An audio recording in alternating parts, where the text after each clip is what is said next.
하나님 말씀은 디모데전서 4장 1절부터 2절까지 먼저 읽겠습니다. 그러나 성령이 밝히 말씀하시기를 후일에 어떤 사람들이 믿음에서 떠나 미혹하는 영들과 귀신들의 가르침을 따르리라 하셨으니 자기 양심이 화인 맞아서 외식함으로 거짓말하는 자들이라. 원전으로 다시 보는 디모데전서, 오늘은 4장입니다. 예언된 교회의 타락, 그리스도의 좋은 일꾼이란 제목으로 말씀을 나누겠습니다. 신약 성경은 27권이 있는데요. 그 중에서 특별히 3권 있습니다. 디모데전서, 디모데후서, 디도서, 이 3권은 조금 그 수신자와 발신자가 다르죠. 대부분의 성경은 수신자가 사도들이 이것을 편지해서 성도들이 듣게 하는데, 이 디모데전서 같은 목회서신은 사도들이 목사님한테 보낸 편지입니다. 그러니까 사실은 여기 있는 내용들을 나보고 한다고 생각하시면 좀 곤란하고요. 목사님이 이렇게 왜 이런 말을 하게 되고 우리는 그것을 어떻게 드려야 될까, 이런 관점에서 봐야 된다는 것이죠. 그 중에 좀 우리가 잘못 전해지고 있는 것 중 하나가 디모데후서 4장 2장 2절 3절에 보면 그 말씀이 있죠.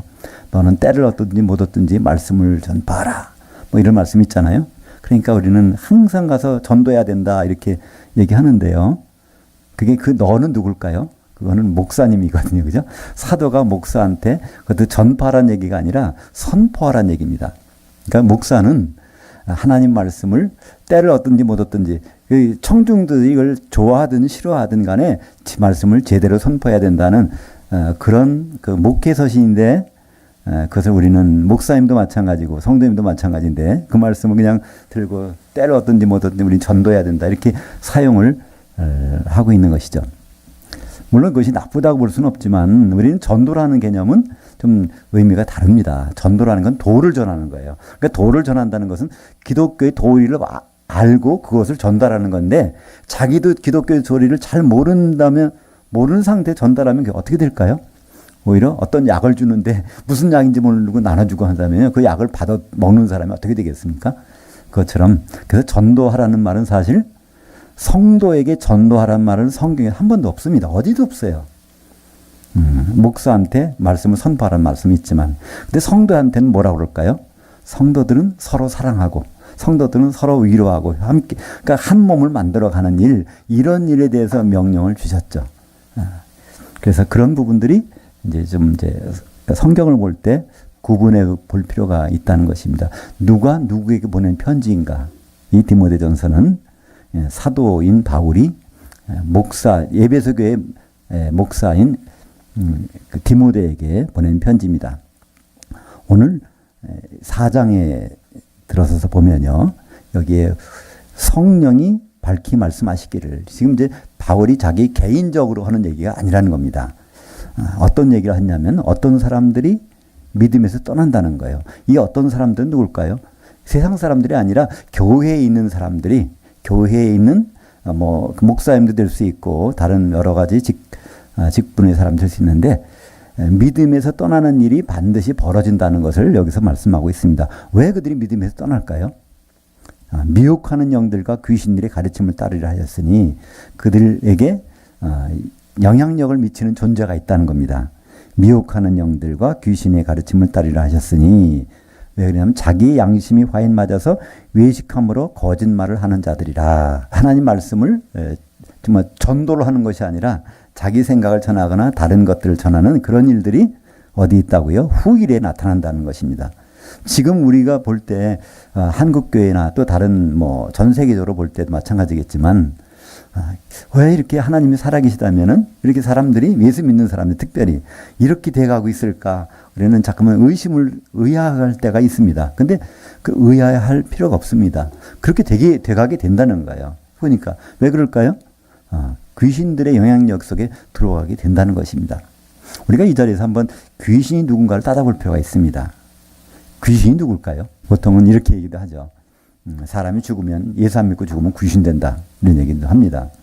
근데 그건 성경적이 아니죠. 우리는 3가지 영적 존재가 나옵니다. 하나님이 영이시고요, 인간, 사람도 영입니다. 그리고 또 다른 영적 존재가 있는데 천사들이 있습니다. 그러니까 하나님, 사람, 천사 이들만 영적 존재지 다른 것 뭐 저는 짐승, 개나 돼지나 뭐 이런 것들은 영적 존재가 아닙니다. 혼은 있죠. 그죠? 이것이 혼이 나가면 이것이 말라버리죠. 마찬가지 다른 것도 짐승도. 근데 영적인 존재는 하나님과 사람과 천사. 그렇다면 귀신 누굴까요? 귀신은 사람이 영이든지 천사의 영이든지 둘 중에 하나일 겁니다. 그죠? 근데 사람의 영이 귀신 된다고 하면 문제가 생깁니다.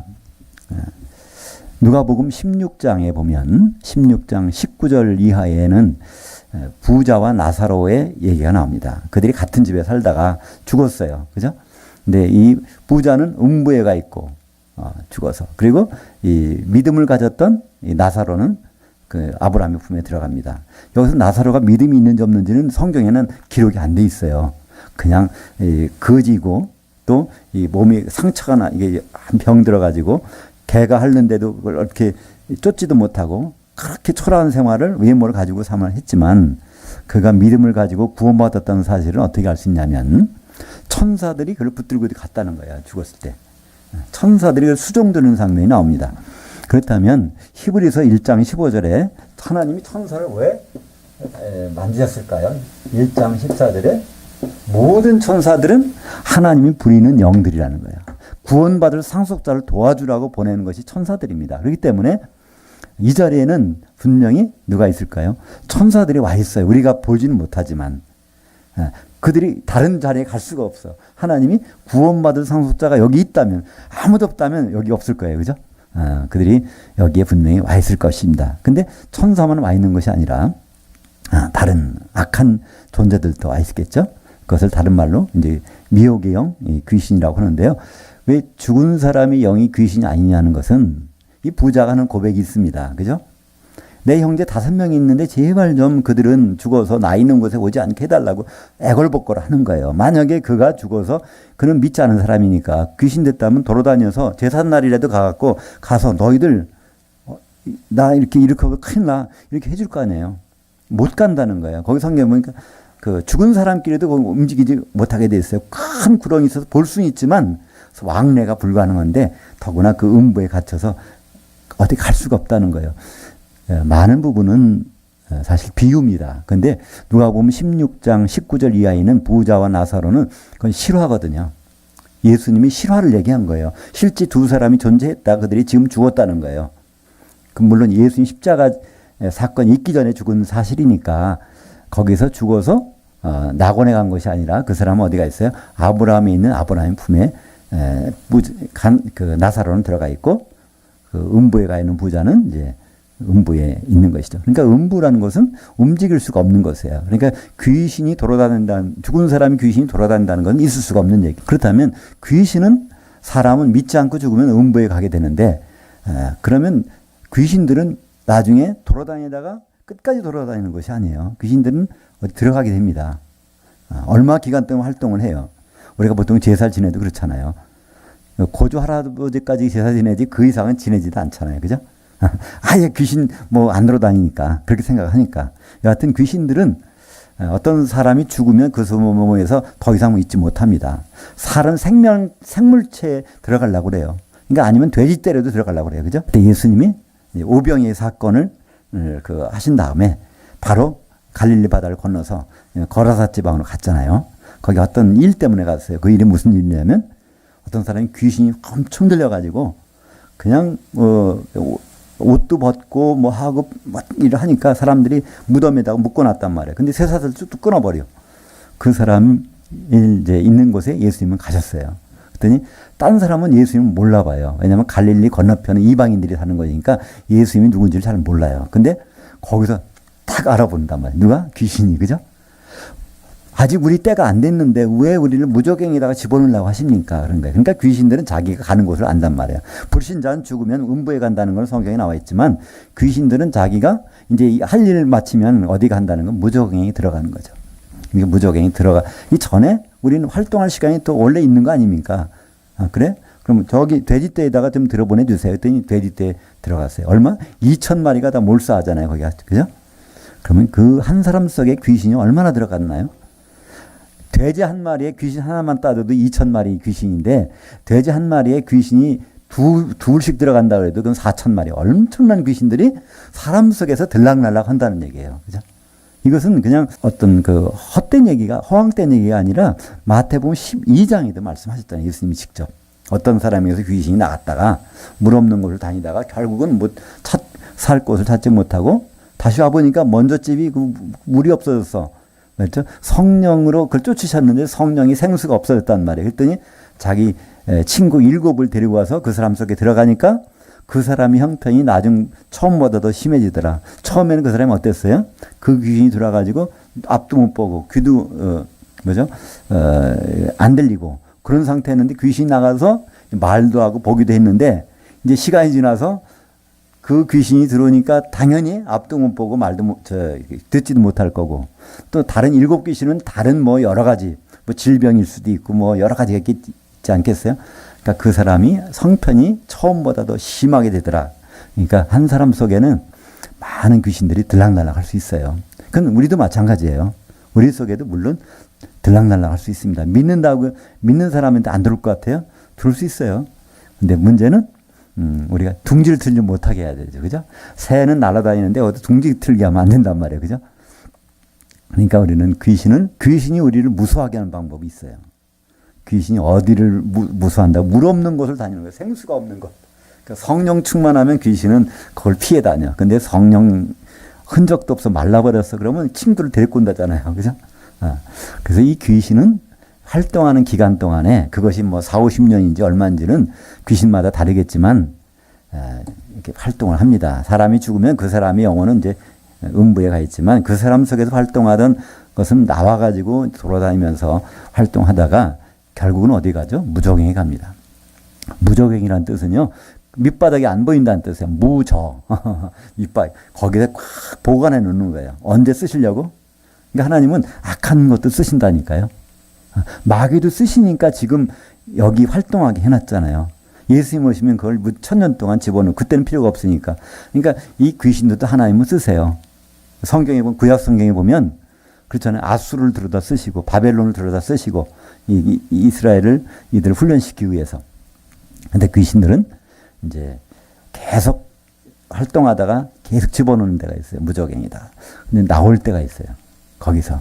그게 어디 나오죠?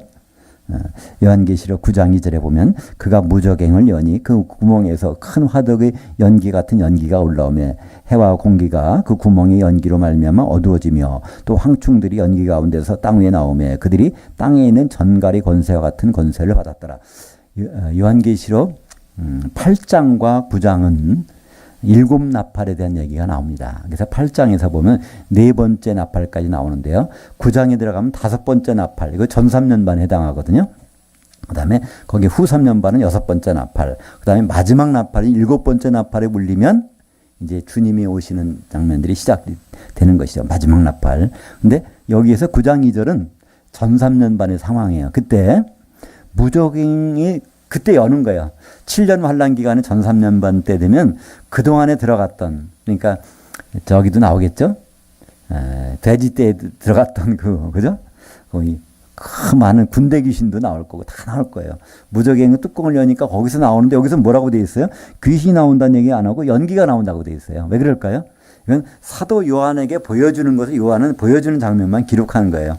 그러니까 연기가 나오지만 우리는 알 수 있어요. 아, 그게 귀신들이라는 것을. 어떻게 알죠? 귀신은 누구의 주소지예요? 무적행은 귀신들이 거기 들어간 것이니까. 그러니까 거기서 나오는데 거기에서 황충들이 그 연기 가운데 또 튀어나온단 말이에요. 이 황충은 누굴까요? 메뚜기죠. 메뚜기인 성도들입니다. 레위기 11장에 보면 우리가 먹을 수 있는 짐승과 먹을 수 없는 것과 물고기, 곤충 다 나와요. 일반적으로 곤충은 먹으면 안 된다고 되어 있습니다. 그런데 그중에 먹을 수 있는 게 있어요. 메뚜기는 먹을 수 있다는 거예요. 왜 곤충을 못 먹게 하냐면 곤충이 배를 땅에다 하고 기어다니는, 파리 보세요. 더러운데 이게 배가 다 붙어 다니지. 근데 그중에 메뚜기는 뒷다리가 있어가지고 언제든지 땅을 떨어져도 살 수 있고 땅을 떨어져서 하늘을 바라본단 말이에요. 그러니까 이 세상에 속한 사람이 아니라 바로 항상 하늘을 속할 수 있는 사람, 거기로 뛰어오를 수 있는 사람을 나타내는 것이 메뚜기거든요. 그래서 성도를 메뚜기로 이렇게 이제 표현을 합니다. 근데 이 요한계시록에서는 그 메뚜기를 우리말 번역에서 황충이라고 번역했어요. 노란 곤충, 황충이라고 번역했는데 이 성도가 연기를 확 쐬니까 그 꼬리에서 나오는 거로 거기 땅에 있는 사람들, 성도들을 괴롭힌다는 거예요. 5달 동안. 그게 왜 그럴까요? 어제까지도 멀쩡하던 성도인데 갑자기 이 성도들이 싸움박질하고 뭐 나쁜 뭐 하고 뭐 악랄한 뭘 한단 말이죠. 왜 그럴까요? 그 사람이 그런 것이 아니라 무정에서 나온 연기가 들어가서 귀신이 거기서 들어가서 그런 일을 하게 된다는 것이죠. 그 요한계시록 이제 9장에 보면 그런 부분들이 나오는데 오늘 바로 이제 후일에 그죠? 성령이 밝히 말씀하시기를 후일에 어떤 사람들이 믿음에서 떠나 미혹하는 영들과 귀신의 가르침을 따르리라. 이게 이제 그때쯤 되면 그 무적행에 들어갔던 수천 년 동안에 들어갔던 그것들이 한꺼번에 나와서 교회에 들어와서 거기 성도들을 미혹하기 시작하면 이런 일이 정말 좀 걷잡을 수 없이 벌어지겠죠. 그래서 그 사람 특징이 뭐예요? 양심이 화에 맞았다는 겁니다. 이 양심이라는 뜻은 무엇일까요? 양심을 헬라어로 신, 에이데시스. 신이라는 것은 같은, 동일한 그런 뜻, 동일하다. 에이데시스라는 것은 지식이라는 뜻입니다. 지식. 동일한 지식을 갖고 있는 거예요. 누구하고? 하나님과. 하나님의 생각과 동일한 것이 사실은 그게 우리말로 번역을 양심이라고 그랬어요. 그러니까 이걸 영어식으로 번역하면 어떻게 되죠? 영어식 동일하다. 지식을 뭐라고 하죠? 그러니까 이 지식이 이게 사이언스잖아요. 그러다 동일한 지식. 이걸 합해서 영어로는 어떻게? conscience라는 단어를 쓰죠. conscience. 이게 conscience라는 동일한 지식이라는 거예요. 누구하고? 하나님과 동일한 생각을 갖고 있는 것. 그게 이제 우리의 근본적인 양심이라고 번역된 거죠. 근데 양심, 이게 작동화, 화인 맞아서 이것이, 외식함으로 이제 거짓말 하게 된다는 거예요. 하나님과 동일한 말을 하는 게 아니에요. 이 사람들은. 귀신이 들어가면 하나님의 그런 동일한 생각이 있는 것이 아니라 자기 뜻대, 자기 욕심대로 하는 일들이 벌어지는 거. 그것이 누굴 통해서요? 성도들을 통해서. 교회 성도들을 통해서 그런 일을 벌이는 일들이 후일에 나타날 것이다. 이것을 사도는 그러니까 목사, 에베소 교회 담임 목사인 디모데에게 설명하게 주는 거예요. 그러니까 이런 일이 벌어질 테니까 미리 그런 일을 대해서 미리 가르침을 필요하다. 이렇게 얘기하고 있는 것이죠. 그러니까 그들이 과연 누구일까 보면 요한계시록 12장 9절에 거기에 보면 그 용이 나오고요. 뱀이 나오고 또 그 마귀와 사탄, 이게 똑같다는 거예요. 우리는 모두 마귀 사탄이 틀린 줄 아는데요. 같은 거예요. 사탄은 하나님에 대해서 이렇게 반역한다는 뜻이잖아요. 반역자. 그리고 마귀라는 것은 이간자. 하나님 일을 방해하면 사탄이라고 그러죠. 그리고 사람 사이 이간하면 이건 마귀라고 그래요. 똑같은 존재인데 이게 명칭이 달라진다는 거예요. 근데 우리말 찬송가 보면 마귀들과 싸울 줄, 이건 맞는 말이 아니에요. 마귀는 하나밖에 없단 말이에요. 근데 마귀가 부리는 자기 부하들이 있어요. 그것이 요한계시록 12장 9절에 보면 그가 땅으로 내어 쫓기니 그의 천사들도 그와 함께 내어 쫓기니라. 그러니까 마귀와 마귀를 따르던 천사들, 이것을 우리는 미혹의 영 또는 귀신들이라고 하는 것이죠. 그러니까 그들은 근본부터가 인간하고는 다른 거예요. 마귀와 천사에서 그쪽에서 이제 같이 합세하는 12장 이제 같은 절에 보면 3분의 1을 데리고 나왔다는 거예요. 천사의 3분의 1은 마귀 편이 되어버린 거예요. 그것이 이제 후일에 어떤 일을 한다고요? 무적행에서 다 나와가지고 사람들을 미혹하는 그런 일들을 벌일 것입니다. 그러니까 우리가 앞으로 시간이 지나면서 이 교회는 점점 우리에게 믿기 좋은 그런 환경이 되는 것이 아니에요. 점점 어제까지도 이런 목사님인 줄 알았는데 갑자기 변할 수도 있어요. 그 목사님이 변한 것이 아니라 그 목사님 속에 다 그 악한 영이 들어가서 바꾸는 일들이 막 벌어진다는 거예요. 그러니까 요한계시록 18장 2절에 보면 요한계시록 18장은 큰 음녀 교회의 모습들을 설명해 주고 있는데 거기에 가득한 것이 귀신의 영이, 귀신이 있고, 누가요? 거기 또 뭐가 있어요? 더러운 영, 가증한 새, 똑같은 거예요. 새로 표현합니다. 왜 새로 표현할까요? 새가 알곡을 쪼아 먹잖아요. 그죠? 그래서 이 귀신 하는 일은 그런 일이라는 거예요. 그것이 어디 가득한 거예요? 요한계시 18장 2절에 보면 힘찬 음성으로 외쳐가로되 타락했도다 타락했도다 큰 성 바벨론이여 큰 성 바벨론 음녀 교회들이 그러니까 성경에서 요한계시록에서 이 교회는 여자로 표현됩니다. 왜냐하면 여자 그 아내 예수님 아내야 되니까. 근데 타락한 교회는 음녀라고 그래요. 근데 음녀가 이 커지면 큰 음녀라고 그래요. 그러니까 요한계시록 17장에서는 큰 음녀 똑같은 것을 요한계시록 18장에서는 큰 성 바벨론 이렇게 합니다. 그러니까 거기에는 그러니까 교회가 마지막 때가 되면 아주 그냥 귀신들이 바글바글 한다는 거예요. 누구 속에? 성도 속에 들어가서 그런 것이 앞으로는 점점 더 심화될 것입니다. 그러니까 오늘 교회의 모습이 이렇다면 내일은 좀 발전되겠지? 아니에요. 성경에 보면 점점 그들의 활동이 왕성해지는 거예요. 그러니까 우리가 이것을 염두에 두고서 보면 이게 좀 쉽죠. 근데 그걸 모르면 하나님이 살아계시다면 왜 우리가 예수 잘 믿으려고 하는데 왜 이런 방향으로 이게 교회가 자꾸만 잘못되고 있을까? 이제 의아할 수도 있는데요. 주님 오실 때가 되면 이런 일들이 벌어진다는 것입니다. 예수님이 직접 말씀하셨잖아요. 마태복음 24장 10절에 보니까 그때 예수님 올 때쯤 되면 많은 사람이 실족하게 되어 서로 잡아주고 서로 미워하겠으며 교회 안에서 벌어지는 일을 얘기합니다. 11절에 거짓 선지자들이 많이 일어나 많은 사람을 미혹하겠으며 불법이 성함으로 많은 사람이 사랑이 식어지리라. 그러니까 오늘보다 내일보다 모레 점점 이런 일들이 벌어지는 것. 이건 예수님이 직접 말씀하셨어요. 그러니까 그것을 항상 염두에 두면 참 세상 살기 힘들어 이게 아니라 주님 오실 날짜가 하루하루 당겨지고 있구나. 그래서 오히려 그것이 좋은 신호가 될 수 있어요. 이렇게 지내면 안 되겠지. 날짜가 얼마 안 남았네. 그래서 이런 거짓 선지자들이 하는 얘기가 교회에서 이제 3절부터 나오는데요. 혼인을 금하고 어떤 음식물들을 먹지 말라 할 터이나 이런 일을 한다는 거예요. 혼인을 금하고 어떤 음식을 먹지 말라. 그러니까 사실 이 카톨릭도 그러잖아요. 그래서 신부 결혼 안 하잖아요. 수녀도 결혼 안 해요. 이렇게 해야 된다고 해서 막 얘기하는 거예요. 그리고 어떤 음식물들을 먹지 말라. 이건 먹어도 되고 저건 먹어도 되는데 이렇게 얘기한다는 겁니다.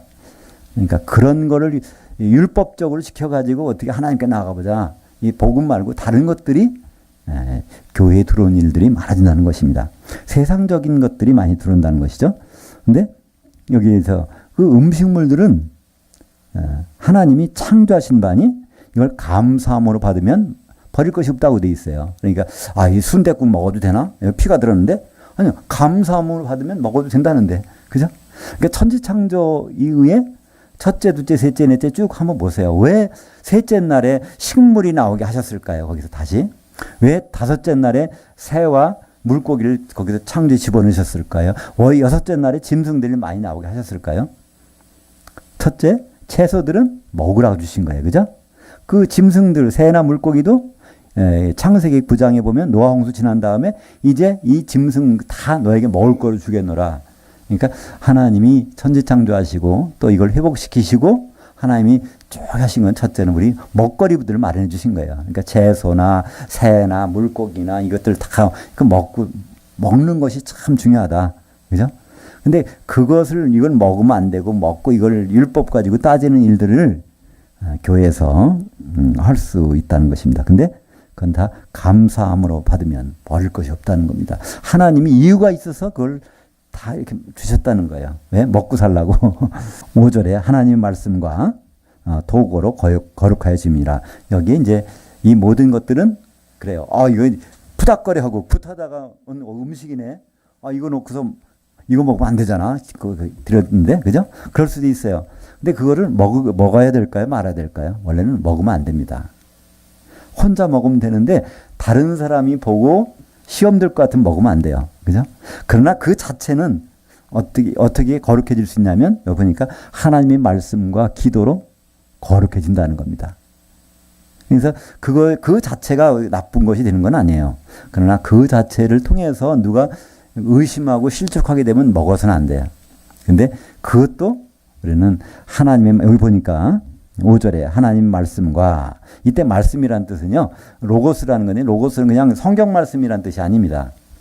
원래 논리란 뜻이에요. 로고스. 그러니까 논리라는 건 하나님의 논리라는 거예요. 사실 이 모든 것은 하나님의 논리예요. 말씀이 육신이 돼서 우리 가운데 장막 치셨다. 요한복음 1장 14절에. 그때 그 말씀, 성경 말씀이 우리한테 장막 치신 것이 아니라 하나님의 논리, 하나님의 계획, 하나님의 뜻이 있었는데 그것이 막 마지막 육체로서 드러나셨다 그 뜻이잖아요. 우리는 그냥 말씀은 성경책이라고 생각하는데 그렇지 않습니다. 하나님이 논리 가운데서, 그러니까 하나님이 창조 때부터 해놓은 것은 우리 보고 먹고 살라고 주신 거구나. 그걸 깨닫는다면 이게 거룩해진다는 거예요. 또 하나 이 기도라고 우리말 성경은 번역했는데 그건 도고라는 단어입니다. 도고. 이 도고라는 단어가 어디 나오죠? 디모데전서 2장 1절에 처음 등장하고 오늘 두 번째 등장하는, 이게 두 번밖에 안 나와요. 여기에 성경에.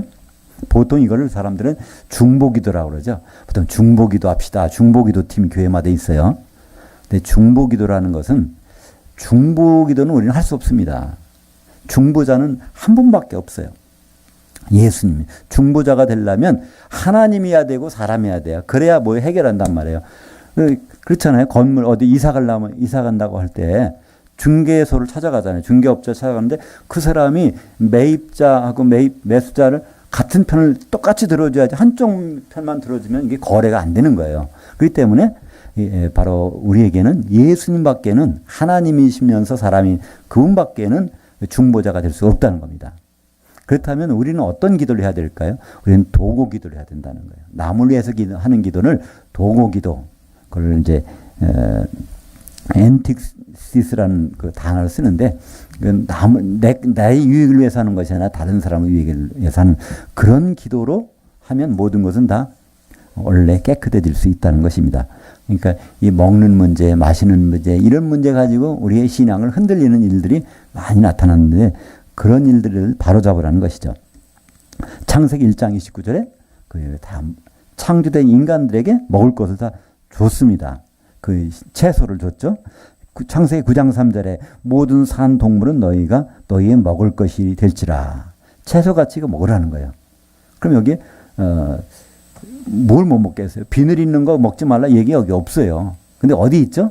레위기 11장이 있습니다. 레위기 11장 1절부터 47절까지 보면 이거를 먹으면 안 되고 이건 먹어야 되고 이걸 쭉 해놨어요. 근데 거기 보면 여러 가지가 있죠. 대표적으로 이 고기를, 살코기를 먹을 때 어떤 걸, 굽이 갈라진 거, 분별력이 있는 걸 먹으라는 거예요. 그죠?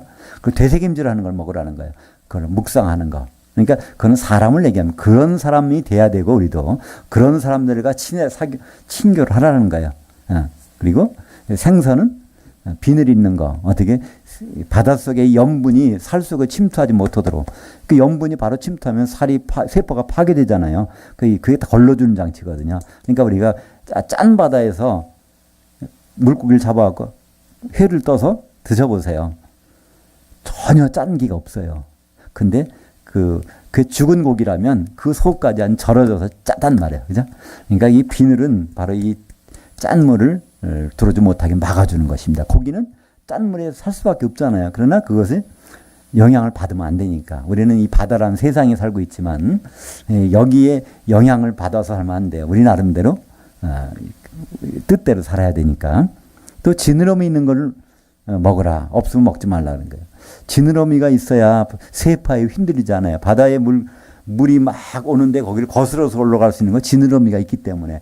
우리는 이 바다의 세상에 살고 있지만 세상에 휩쓸려 살 수는 없단 말이에요. 그죠? 우리 지느러미가 있어야 돼. 그런 사람이 돼야 되고 또 그런 사람들과 사귀라고. 이런 모든 것들, 곤충도 아까 말씀드린 것처럼 황충같이 배를 땅에 대고 되는 거, 이 땅에 붙어서 하는 거, 하나님을 생각하지 않고 그 사람이 되지 말고 바로 언제든지 뒷다리가 있어가지고 땅을 박차고 떠날 수 있는 사람, 그 생각을 거기에 둘 수 있는 사람, 그런 사람이 되라는 그런 의도에서 레위기 11장에 나오는 먹을 것과 먹지 못할 것 구분해놨는데 사람들은 그걸 몰랐죠. 베드로도 그걸 몰랐었어요. 그죠? 마지막에 알려주셨죠. 사도행전 10장에 보면 거기에 베드로가 고넬료 집에서 사람이 바로 도착하기 직전에 하나님이 기도하러 갔을 때 3번씩이나 그걸 알려주셨죠. 광주리가 하나 쭉 내려오는데 거기에 아주 먹지 못할 것, 그러니까 레위기 11장에 나오는 먹지 말라고 하는 것들이 여기 다 다닥다닥 붙어 있어. 이걸 먹으라 했더니, 나 그거 먹은 적이 없습니다. 안 먹겠다는 거예요. 또 그걸 3번씩이나. 그러고 나서 싹 사라져 버렸어요. 그랬더니 조금 있다가 이방인이 찾아오는 거예요. 고넬료 집에서 보낸 사람들이. 딴 데 갔다서는 이 사람 만나지도 않는 거예요. 먹을 수가 없으니까 만날 수가 없는 거예요. 근데 바로 그들을 만나서 그 집까지 가서 거기서 간증하잖아요. 사실 여기 오기 전에 하나님이 이거 보여주시. 하나님을 경외하는 자는 다 하나님이 다 사랑하시는 그걸 이제야 다 깨달았다 하면서 거기서 이제 베드로가 설교금 간증을 하는 것을 볼 수 있습니다. 이제 그것이 사도행전 10장에서 쭉 설명이 돼 있죠. 그래서 이런 하나님의 창조 원리 가운데 있는 것들을 그때 잘못 사용하는 일들이 막 벌어진다는 거예요. 마지막 때가 되면 점점 그런 일들이 벌어진다는 것이죠. 그래서 6절에 내가 이것들로 형제들을 깨우치면 사람들이 이런 거 가지고 미혹이 되는데 거짓 선지자들, 성경의 하나님의 로고스를 잘 모르는 그거를 오해시키는 그런 일들이 있는데 그것이 그게 아니다. 이것을 누구한테? 목사님들을 그걸 이제 깨우치게 해야 된다는 것입니다. 그러면 그 우리말 번역엔 순서가 좀 잘못됐어요. 그걸 원래 순서대로 하면 내가 이것들로 형제들을 깨우치면 믿음의 말씀들과 내가 따르는 좋은 교훈으로 양육을 받아 그리스도의 좋은 일꾼이 되리라. 그래서 그리스도의 좋은 일꾼이 되려면 이런 일들을 바로 잡아야 된다는 거예요. 그래서 하나님이 일꾼을 삼으시겠다는 겁니다. 이때 일꾼이라는 단어는 집사라는 단어를 쓰고 있습니다. 디아코노스. 디아코노스라는 뭐죠? 디아라는 것은 가로지르다. 코노스라는 먼지. 그러니까 먼지 사이를 왔다 갔다 하는. 그러니까 이 디아코노스라는 사람들은요, 초대교회에서 이제 예배를 드리면서 부엌에서는 밥을 한단 말이에요. 그러면 거기서 재가 일어나고 막 하잖아요. 그러면 재가 먼지가 가운데 왔다 갔다 하면 사람들을 이렇게 공개하고 하는 그런 거를 하는 사람이 이제 디아코노스인데 그것이 굳은 일을 도맡아서 하는 거예요. 이것이 바로 우리말 번역은 일꾼이라고 번역을 해놨습니다. 그러니까 일꾼은 지금은 뭐 집사 되기 전에 뭐 서리 집사, 또 집사, 안수 집사가 오래되면 또 뭐 장로님 이렇게 계급으로 생각하는데요. 그게 아니라 집사라는 뜻은 정말 굳은 일을 도맡아 하는 일꾼이라는 뜻입니다. 그러니까 하나님이 원하시는 디모데에게 원하시는 그 일꾼의 일은 잘못된 거, 하나님의 길에서 벗어난 일들을 막 이제 교회에서 서로들 가르치는데 그런 목사님들이 많이 일어날 텐데 그걸 바로잡는 일을 디모데에게 부탁하고 있는 것입니다. 그러니까 좋은 일꾼이라는 것은 뭘까요? 선한 일꾼. 이게 좋다는 것은요, 세상이 보기에 좋다는 뜻이 아닙니다. 하나님 보시기에 좋다는 거예요. 하나님은 뭐를 좋아하실까요? 하나님이 좋아하시는 게 있어요. 하나님이. 그 좋아하지 않는 걸 보면 알 수 있어요. 하나님이 첫째 날에 보시기에 좋았더라. 빛이 있으라. 또 셋째 날에는 그래서 마른 땅이 드러나니까 보시기에 좋았더라. 셋째 날은 보시기에 좋았더라. 2번 있죠. 마른 땅에 또 이게 싹이 나고 이 꽃이 피고 잎이 나니까 보시기 좋았더라. 넷째 날 해달별 보시기 좋았더라. 다섯째 날 공중의 새, 바다의 물고기 보시기에 좋았더라. 여섯째 날 거기서 이제 사람이 딱 등장하니까 보시기에 좋았더라. 근데 여섯째 날은요, 뭐라고 되어 있어요? 보시기에 힘이 좋았더라 그래요. 도대체 여섯째 날 뭐가 있었기 때문에 힘이 좋았더라고 할까요? 여섯째 날 맨 마지막에 나타난 것. 누구죠? 여섯째 날. 그것이 창세기 5장 1절에 나옵니다. 하나님이 인간을 창조하신 그날 여섯째 날에 하나님의 모양대로 아담을 지으셨으니. 그러니까 여섯째 날에 가장 마지막에 하신 일은 인간 창조 다음에 또 하신 일이 있어요. 흙의 티끌로, 창조는 말씀으로, 창조는 그냥 이렇게 창조하셨지만 창세기 2장 7절에 보면 흙의 티끌 가지고 거기에다가 영을 불어넣어서 그 아담을 지으시잖아요. 그게 마지막에 하는 여섯째 날. 그게 보시기 힘이 좋았다는 겁니다. 결국은 아담이 등장하면 하나님이 너무 좋은 거예요. 그러면 지금 아담은 누구의 모형이죠? 오실자의 모형이라고 그랬죠. 로마서 5장 14절에 아담은 오실자의 모형이에요. 오신 자가 아니에요. 2000년 전에 예수님이 아니라 앞으로 오실 재림 예수의 모형이 그것이 바로 아담이라는. 아담이 지구상에 나타났을 때 보시기에 힘이 좋았더라. 예수님이 재림하시는 순간에 이 하나님은 힘이 좋은 거예요. 왜 좋을까요? 결혼식 날이니까요. 그죠? 예수님이 혼인 날이니까 그때 가장 좋다는 겁니다. 그러니까 이렇게 좋다가 나오는데 창세기 2장 18절에는요. 하나님의 아담이 혼자 있는 것이 좋지 아니하니 이게 선하지 않다는 거예요. 그래서 내가 돕는 배필을 지으리라. 그를 위해서. 그러니까 아담에게 그의 아내를 만들어주는 일, 이거 없으면 내가 좋지 않다는 겁니다. 그거 하겠다는 것이 하나님의 선한 일이에요. 그게 성경 전체에 나타나는 그 하나님이 좋은 일입니다. 예수님이 그 반려자 맞는 것, 그의 아내가 함께 되는 것, 이것이 성경 전체에 흐르는 하나님의 선입니다. 도덕적인 선을 얘기하지 않아요. 여기서도 예수님의 좋은 일꾼, 마찬가지면 결국 선한 일꾼이에요. 예수님을 위해서 가장 하나님 보시기에 선한 일을 하는 것은 그의 아내를 준비시켜 놓는 겁니다. 그러니까 목사는 무슨 일일까요? 이 교회가 잘 이렇게 세워지도록 준비하는 일입니다. 목사 역할은 사도행전 에베소서 4장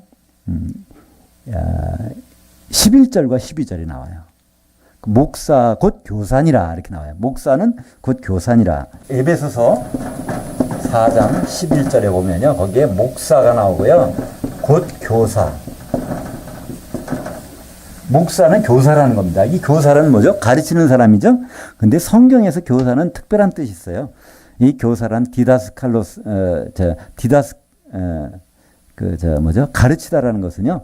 디다스칼로스라고 하는데, 디다스코라고 하는데, 이 디다스코라는 말은요. 배우게 한다는 뜻이에요. 배울 마음이 막 불릴 때 일어나게 하는 거예요. 그러니까 이 좋은 교사는 뭘까요? 그럼 성경이 너무나 배우고 싶어. 너무나 알고 싶어. 졸리지 않아. 그 목사님이 말씀을 전하면 전혀 졸리지가 않고 시간이 가는 게 너무나 그냥 안타까워. 그렇게 되면 성경적인 목사입니다. 그죠? 그냥 뭐 이렇게 주입하는 것이 아니라 그게 성경적인 목사. 왜냐하면 성경 에베소서 4장 11절에 목사는 그 교사라고 했으니까 바로 교사, 그 교사는 디다스칼로스, 배울 마음이 들게 하는 사람. 근데 왜 배울 마음이 들게 할까요? 도대체 뭐 하려고? 그 이유가 나옵니다. 그것은 에베소서 4장 12절 성도들로 하여금 성도들을 온전하게 해서 봉사일을 집사일을 하게 하며 그리스도의 몸을 세우게 하심이라. 성도들이 결국은 그리스도의 몸 세우는데 도와주는 사람이 목사라는 거예요.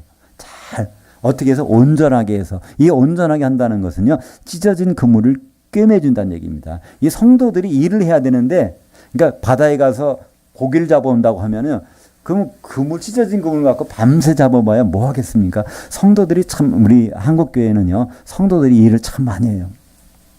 근데 하나님 보시기에 수확이 있을까요? 열심히 많이 하는데 수확이 없어. 왜 그렇죠? 찢어진 그물 가지고 밤새 잡아봐야 뭐 내놓을 게 없는 거예요. 하나님 앞에. 그래서 목사는 찢어진 그물을 다 꿰매주면, 성도는 잘 수선된 그물을 가지고 이제 일을 할 수 있겠죠. 그 역할이라는 겁니다. 그렇다면 뭐가 찢어졌단 말일까요? 복음의 내용들이 많이 찢어져 있어요. 그죠?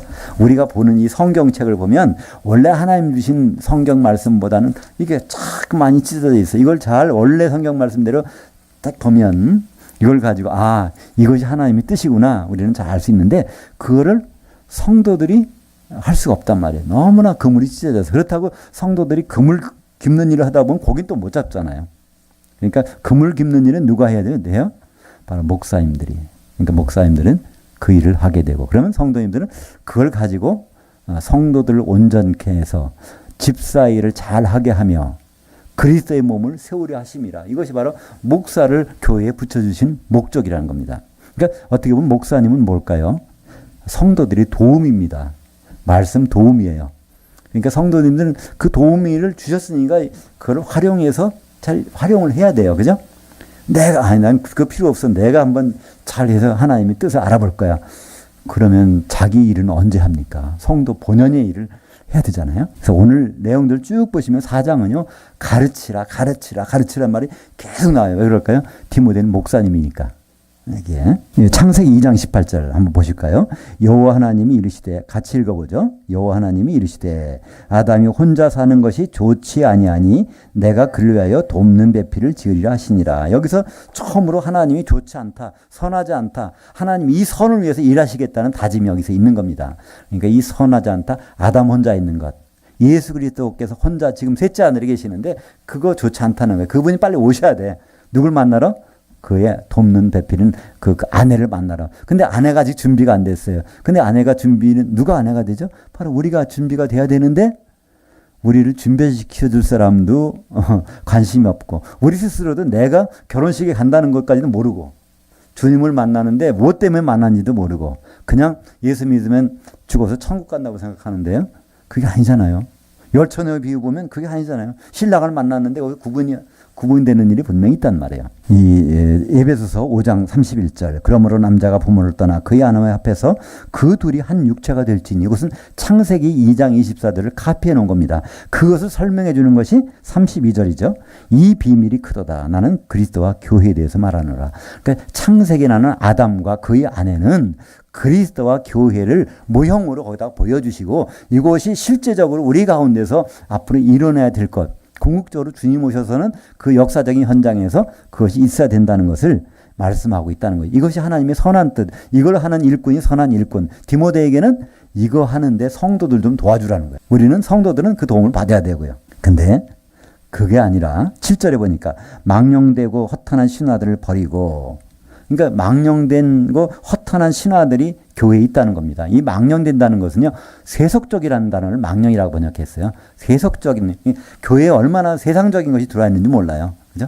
하나님 것이 대신에 세상적인 편리함, 그것을 성경에서 뭐라고 그러죠? 누룩이라고 그래요. 누룩이 들어가면 먹기 참 좋아, 빵이. 그죠? 예. 근데 누룩이 없는 걸 따면 딱딱해서 먹기 나빠요. 교회 속에서도 세상적인 것이 막 들어오면, 그죠? 굉장히 좋을 것 같지만 점점 하나님의 것은 거기서 찾아보기가 힘들어집니다. 그 신화라는 건 뭐죠? 만들어낸 얘기예요. 성경에 없는 얘기인데 만들어냈어요. 우리는 너무나 교회에도 만들어진 것들이 많아요. 없는 것들인데 만들어진 것들. 그렇잖아요. 신화, 뭐 그리스 신화, 로마 신화, 이거 만들어진 얘기잖아요. 그것이 교회에 있다는 거예요. 근데 그 대신에 그걸 버리라는 것이고, 경건에 이르기를 이대로 내 자신을 연단하라.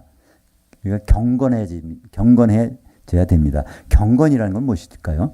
경건. 우리 경건한 마음으로 국기를 향해서 격려합시다. 경건 이렇게 하시는데, 사실 우리말 번역이 적당한지는 모르겠어요. 이 경건이라는 단어는 유세베이아라고 헬라어에서 말을 합니다. 근데 세베이아라는 것은요, 제사 지내는 거, 예배하는 거예요. 세베이아. 그다음 유가 붙으면 헬라어의 유는요, 좋다, 있다 그런 뜻이에요. 좋다. 그러니까 하나님을 예배하고 하나님에 대한 생각하는 것이 너무나 좋은 것. 이게 바로 경건의 원래의 뜻입니다. 세상적인 것이 좋아 보이는 것이 아니라 하나님을 생각하는 것이 너무나 좋아. 그것이 경건. 그걸 연습해야 된다는 거예요. 그냥 갑자기 나타나는 것이 아니라는 거예요. 연습을 잘하면 그것이 나타난다는 것이죠. 그 연습한다는 것을 단어가 뭐죠? 여기에 김나조. 요새 뭐 이렇게 피트니스 센터를 우리말로 짐이라고 그러죠. 짐해가지고 여기 나온 단어예요. 그 연습하는 거, 몸을 단련시키는 짐나시아 뭐 그렇게 얘기하나요? 짐. 그러니까 영어로 하면 GYM 이렇게 간단히 써가지고 짐이라고 하죠. 그걸 해야 된다는 거예요. 그러니까 경건은 그냥 되는 것이 아니라 하나님이 좋아하시는 걸 좋아하려면은 그것도 연습이 필요하다는 거예요. 그렇지 않으면 자꾸 세상 좋아하는 걸 따라간다는 거예요. 어디 집이 넓은데 뭐 경치가 좋은데 뭐인데, 물론 이제 그런 것도 좋겠지만 하여튼 세상에 좋아하는 거를 괜히 따라가는 쪽으로 된다는 거예요. 그렇지만 하나님이 좋아하는 쪽으로 따라가려면 그것도 연습을 해야 되는데, 이거 누구한테 말하는 겁니까? 목사님한테 말하고 있어요. 그죠? 여기 디모데는 목사니까. 사도 바울은 목사한테 얘기합니다. 세상 좋아하는 거 따라가. 어디 좋은 터에다 교회 접을까? 또 좋은 데 가서 뭐 목이 좋은 자리 아니야? 뭐 이런 거라고 볼 수는 없겠지만, 여하튼 간에 세속적인 거 이걸 버리고 경건, 하나님이 좋아하는 것들을 추구하는 것을 이 디모데 목사에게 부탁을 합니다. 근데 그것은 그냥 되는 것이 아니라 훈련이 필요하고 연습이 필요하다는 것이죠. 육체의 연습은 육체의 연단은 약간의 유익이 있으나 경건은 범사에 유익하니 금생과 내생의 약속에 있느니라. 이 경건 하나님 것을 좋아하게 되면 하나님의 생각을 많이 하게 되면 이 금생에서도 유익이 있다네요. 금생에 어떤 유익이 있을까요? 첫째 마태복음 6장 33절에 그런즉 너희는 먼저 하나님의 나라와 하나님의 통치와 그의 의를 구하라. 그리하면 이 모든 것을 너희에게 더하시리라. 마태복음 6장은 염려하는 거예요. 세상 염려. 어떻게 하면 키가 한치나 자랄까 뭐 할까 이거 염려하고 있는데 이거보다 하나님의 원래 나라라고 되어 있는데 그걸 번역을 통치라고는 좋습니다. 하나님의 통치를 먼저 추구하게 되면 그러면 이것들은 다 이 세상에 내가 사는 동안에 주님이 오시기 전에도 이것들을 다 하나님이 알아서 다 해주시겠다는 거예요. 이게 금생에서 좋은 약속이 있잖아요. 그죠? 먼저 하나님 것을 추구하면 예배를 좋아하고 하나님 섬기는 걸 좋아하면 하나님이 이 세상에 염려하는 것은 다 해결해 주시겠다는 것이죠. 빌립보서 4장 6절에도 마찬가지입니다. 아무것도 염려하지 말라는 거예요. 오히려 기도와 간구로 이걸로 하나님께 아뢰면 그분이 우리 마음을 다 평정시켜 주시겠다는 겁니다. 이거는 어떤 유익이죠? 금생의 유익입니다. 그러니까 예수 믿으면요. 내세만 유익이 있는 것이 아니라 두 가지가 다 유익이 있어요. 금생의 유익이 있고 앞으로 내세의 유익이 있는데 내세의 유익은 뭘까요? 디모데후서 2장 12절에 참으면 또한 함께 왕노로 살 것이요. 우리는 앞으로 왕노로 할 사람들이에요. 천년왕국에서 그리스도와 더불어 왕노로. 이거는 이 세상에서는 결코 이루어지지 않습니다. 이때는 예수님이 왕으로 오셔야 돼요. 그 마귀는 결박돼야 돼요. 그 시대는 앞으로 올 내세입니다. 천년왕국 시대죠. 그걸 하기 위해서는 뭐가 필요하다고요? 경건에 대한 연습이 필요하다는 것입니다. 목사님만 필요할까요? 마찬가지로 성도님들도 세상 좋아서 따라가는 것도 뭐 할 수는 없지만 그러나 거기서 다 빨리 빼앗기기 전에 하나님이 좋아하시는 것을 추구하는 것 이것이 우리에게 금생과 내생에서 유익이 있다는 것입니다. 베드로후서 1장 10절과 11절에 보면 결국은 부르심과 택하심을 굳게 하라. 하나님 왜 우리를 부르셨는지, 왜 택하셨는지, 왜 택하셨을까요? 구원 얻으라고? 아니요. 궁극적으로 무엇 때문에 택하셨죠? 예, 이 교회. 예수님 결혼시키려고 우리를 택하셨는데 이거 꼭 붙잡고 있으라는 거예요. 그러면 그리스도의 나라, 그분이 앞으로 통치할 나라에서 왕노릇하는 그 일이 보장이 되어 있다는 것입니다. 그것을 성경에서는 그리스도의 영원한 나라라고 우리말 번역했는데 이것도 마찬가지예요. 영원한이라는 것이 아니라 아이오니오스라고 해서 그 한 시대, 천년의 시대 동안에 예수님의 왕국에서 나라에서 우리가 그분과 더불어 통치한다. 우리는 보통요. 하나님의 나라하고 그리스도의 나라를 똑같이 봅니다. 이게 달라요. 그죠? 같을 수도 있지만 또 엄격히 보면 달라요.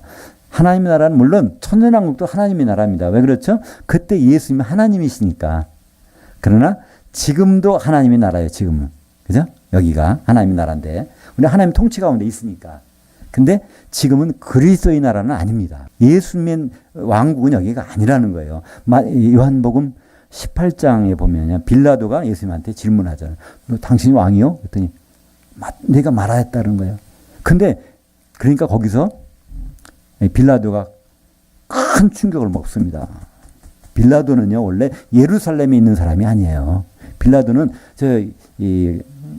가이사라라고 하는 지중해 해변가에 항구 도시에 거기 총독부가 있단 말이에요. 근데 명절 때가 되면 유대인들이 이거 폭동을 일으킬까봐 그래서 독립운동 할까봐 거기 잠시 6월절 십자가 질 때도 와서 거기 빌라도가 와 있었단 말이에요.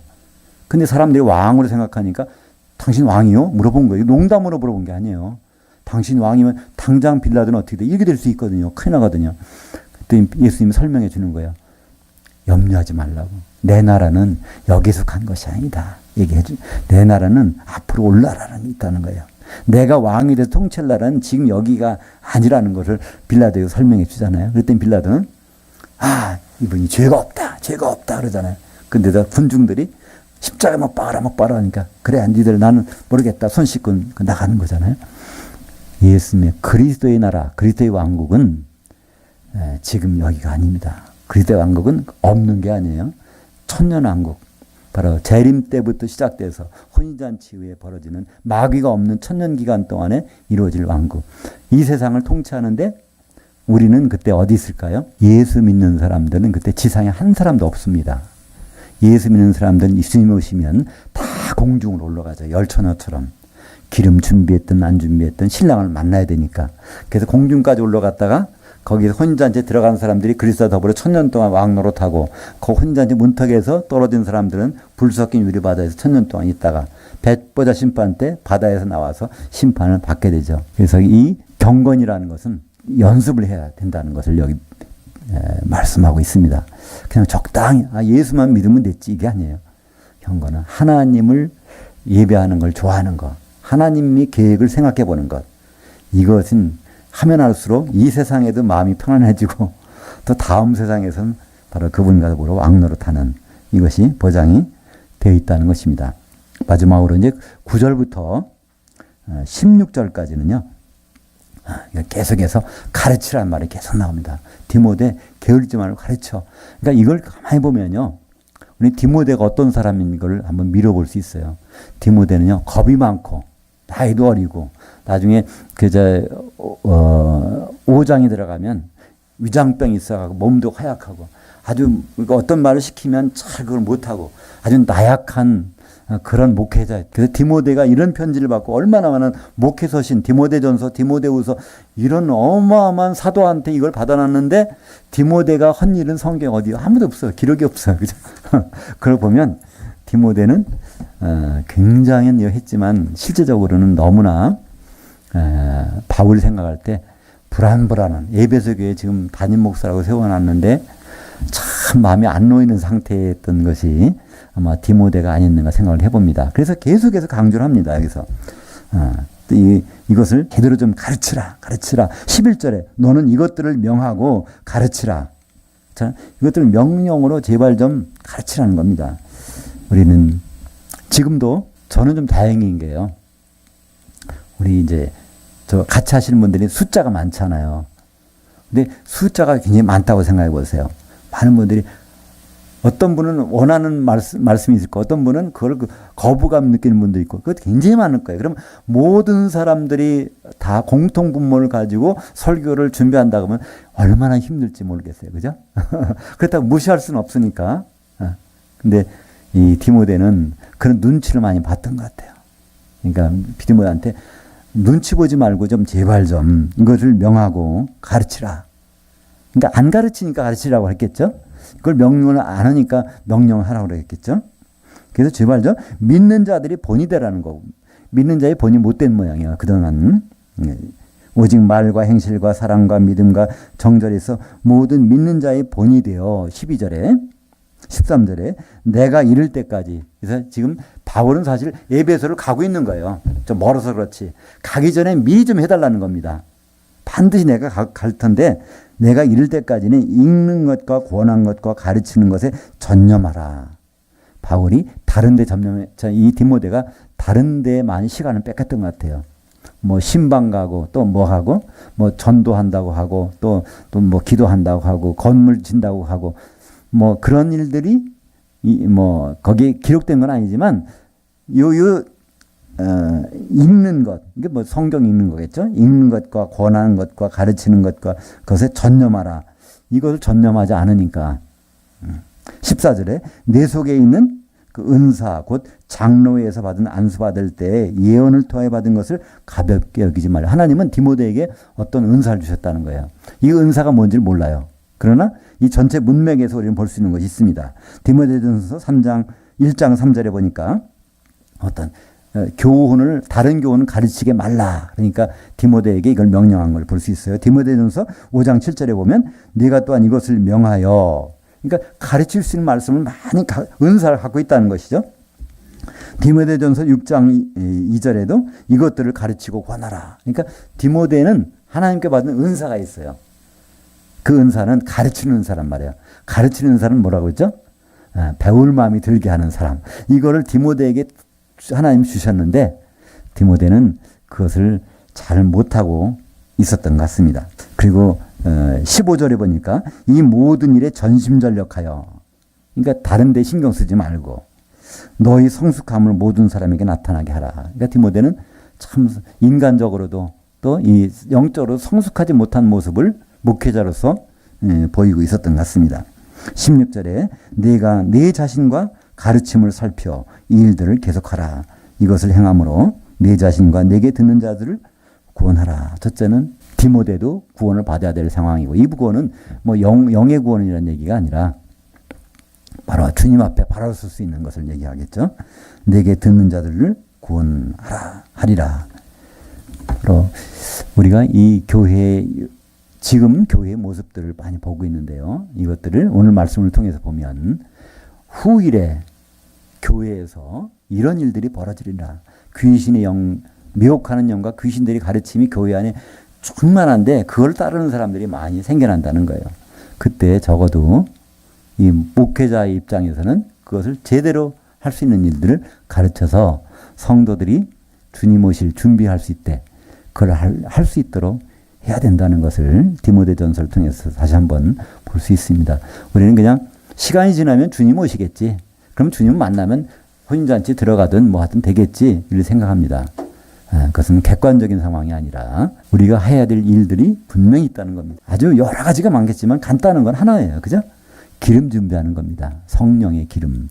그럼 성령의 기름이 어디 있는가만 알 수 있으면 돼요. 멀리 있는 게 아니죠. 두세 사람이 내 이름으로 모인 곳에 거기 있겠다. 우리가 누구 때문에 모이고 누구 생각을 하고 있고 뭘 준비하고 있는지는 우리는 스스로 알 수 있잖아요. 그죠? 정말 예수님 때문에 모여 있고 그분의 일정표를 우리가 알고 있다면 그 가운데 성령이 충만하실 것입니다. 기도하겠습니다.